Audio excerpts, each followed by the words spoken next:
गिनो नाङा आसामनि पाब्लिक हेल्थ इन्जिनियारिंनि मिनिस्टार जयन्त मल्ल बरुवा आरो बिटिसिनि आगुनि गाहाय मावफुं सोद्रोमा हाग्रामा महिलारि बिथांजों जयन्त मल्ल बरुवा बिथां मिनिस्टारजों बिथांमोना संख्रि सासो लोंलायदों। जेबो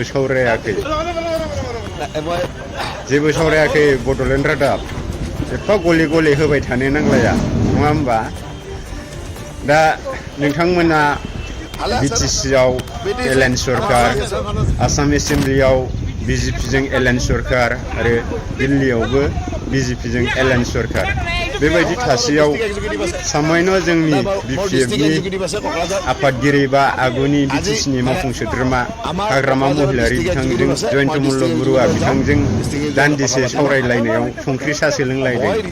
माखौ नोंथांमोना माबा मोनसे एलायन्स जासिगोन नामा होननानै सानदों नामा नोंथांमोना? बड'लेण्ड रादाब गिनाङा जेबो सावरायनाय जायाखै मिन्थिबाय। नोंथांमोननिनो सरकारखा, नोंथांमोनजोंनो दंखायो। बेखौ लाना बांद्राय खर' दासादो। नाथाय बुंनांगौ बाथ्राया बिसो पर्बतजरा बासबारि हालामनि फाग्लिजरा पार्ट 2 गामियाव बिटिसिनि प्रमद बर' सरकारा आदानिनो 3600 बिगा हा हगारनो नागिरनानै दिनै बै गामिनि रायजो राजाफोरा सरकारनि हेंथायै बा गावनि हाखौ गुबुननो फाना, गुबुननो हगारा होननानै बिथांमोना धिखार नांहाब लामायाव जथे बिथांमोना होसिख्रावदों। खायसेया आंखौनो सावथारदो होननानै सावथार जानोबो थियारि जानानै दङ आरो खायसेया पुलिस आर्मि मिलिटारिनि गुलिया हाबोब्ला आंनि बिखायावनो हाबगोरगोन होननानै आंनि बिखायावनो हाबथों, आं मंगलनि बिखायावनो हाबथों होनलायनानै बिथांमोना बेसेबां दुखु गोनां धिखारजों दाहा नांहाबनानै गावसोरनि हाया जे सेख' जासिगोन होननानै बिथांमोना धिखार नांहाबनानै बिथांमोना सरकारनि हेंथायै गसंथादों। बैफोरबायदि निउसखौ, बैफोरबायदि खौरांखौ, बैफोरबायदि बाथ'रिखौ बड'लेण्ड रादाब, बड'लेण्ड बुब्लिया फोसावनायखौ जों नुनो मोनासै। बेनोलायनो सैथो आरो नंगुबै गुबै खौरां बयनिबो थाखाय जोङो खौरां फोसावो होननानै बेबायदि बुंथिलायो, लिरनानै होलायो। दा बैफोरबायदि चेनेला दिनै बर' हारिनि चेनेल जानानै बर' हारिनि माखासे बिमा बिफा, माखासे न'खरफोरा जे हा गोमा जानांनोसै बैफोर निउसखौ फोसावासै। नंखायखौनो आसामनि मिनिस्टार जयन्त मल्ल बरुवा आरो जोंनि बिपिएफ दोलोनि आफादगिरि मानगोनां हाग्रामा महिलारि बिथांजों जों सावरायलायनायखौ गले गले होबाय थाबाय। खनसे लासिंसिं बेनो नंगुबै आरो सैथो खौराङा नङा होमबा।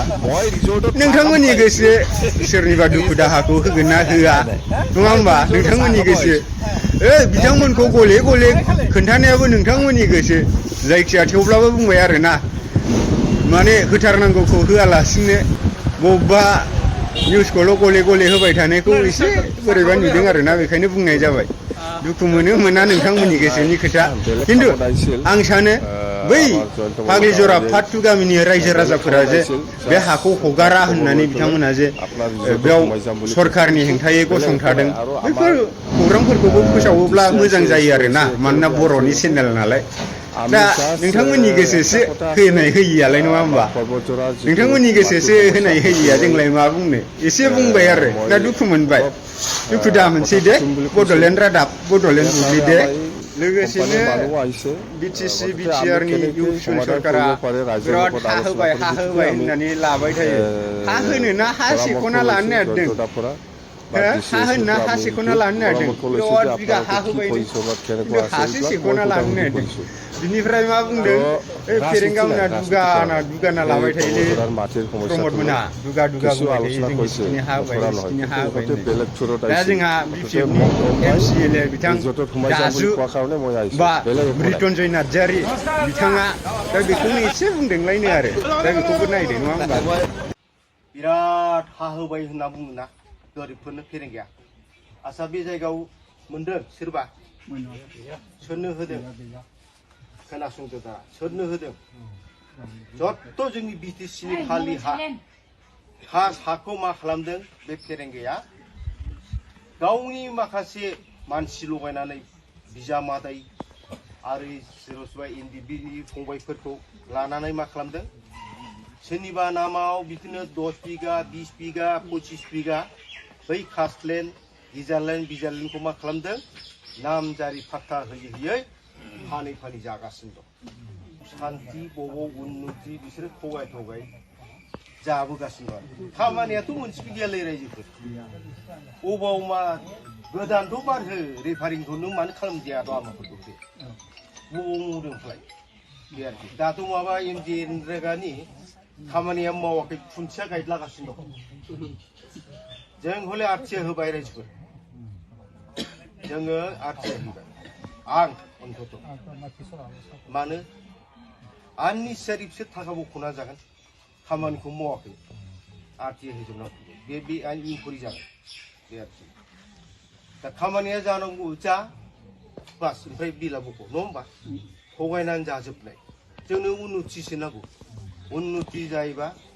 अट'मेटिक सान्थिया फैयो नङा होमबा दिनै उन्नति गैया सान्थिबो गैया जोंनि गेजेराव खुनु बावनिबो न'खराव दिनै मोजां रोखोम खामानि मावनानै मोनजानायनि खुनु परिबेस फैयाखिसै बिटिसिआ जेबादि बिटिसिमोन बे परिबेसा दिनै सेस जानो थांगासिनो जाबायानो डिपार्टमेन्ट 16ता हरबाय मेन डिपार्टमेन्टखौ हरजोब्बाय डिसिआसो सामलायो माबे प्रमद बर'आ खुगाजों बुंबा जागोन नामा डिसिआसो सामलायो